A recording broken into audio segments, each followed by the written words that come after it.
আসসালামু আলাইকুম। কৃষি বিপ্লব ইউটিউব চ্যানেলের পক্ষ থেকে আপনাদেরকে সবাইকে জানাই স্বাগত। আমি বেশ কিছুদিন আগে মোটামুটি 15 দিন আগে আমি দেখেছিলাম আমার আঙ্গুর গাছের এই ফুল থেকে গুটি সেট হয়েছে। এখন দেখুন সেই ছোটো ছোটো গুটিগুলো এখন কত বড় হয়ে গেছে। এটি একটি আমার গ্রিন লং আঙ্গুর,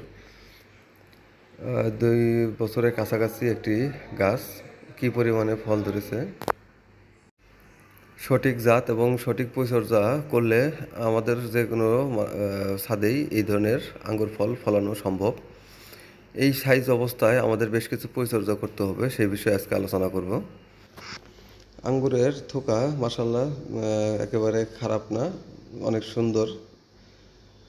এই আঙ্গুরগুলোর এখন বেশ কিছু পরিচর্যা করতে হবে, যেমন এখন করতে হবে থিনিংয়ের কাজ। থিনিং মানে এই আঙ্গুর এই যে ছোটো ছোটো যে ফলগুলো রয়েছে সেগুলো ফেলে দিতে হবে। এগুলো তেমন একটা বড় হবে না, এবং যদি ঘন হয়ে থাকে, যে জায়গায় আঙুরগুলো বেশি ঘন হয়ে আছে সেখান থেকে দুর্বল যে আঙুরগুলো রয়েছে সেগুলো কেচি দিয়ে আস্তে আস্তে করে, যাতে স্পট না পড়ে, দাগ না লাগে কোনো পাশের আঙুরে, সেদিকে খেয়াল রেখে আমাদেরকে এইসব আঙুর, ক্যাট আঙুর যেগুলো ছোটো ছোটো আঙুর, সেগুলোকে আমাদেরকে অবশ্যই সেটে দিতে হবে। এই সেটে দেওয়াকে বলে থিনিং।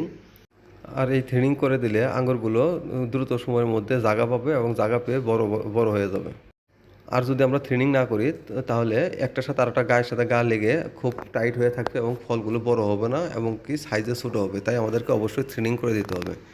আর থ্রেডিংয়ের কাজ শেষ হলে পরে আমাদের এই সময় অবশ্যই একটি বোরন আর জিঙ্ক, সিলেটেড জিঙ্ক ব্যবহার করতে হবে। বোরন ব্যবহারের ফলে আঙুরগুলো একটু সাইজে বড় হবে এবং আঙুর ফাটা যে রোগটা আছে এই রোগ থেকে আমরা মুক্তি পাবো।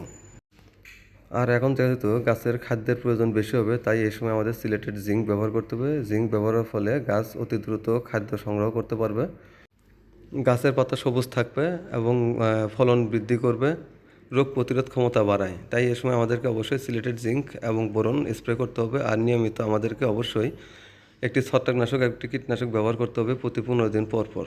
যদি আমরা এই ছত্রাকনাশক আর কীটনাশক ব্যবহার না করি তাহলে আমাদের আঙ্গুরগুলোতে স্পট পড়বে এবং পোকার আক্রমণ হবে এবং গাছের সাথে সাথে আঙ্গুরের এই ফলগুলো ক্ষতিগ্রস্ত হবে।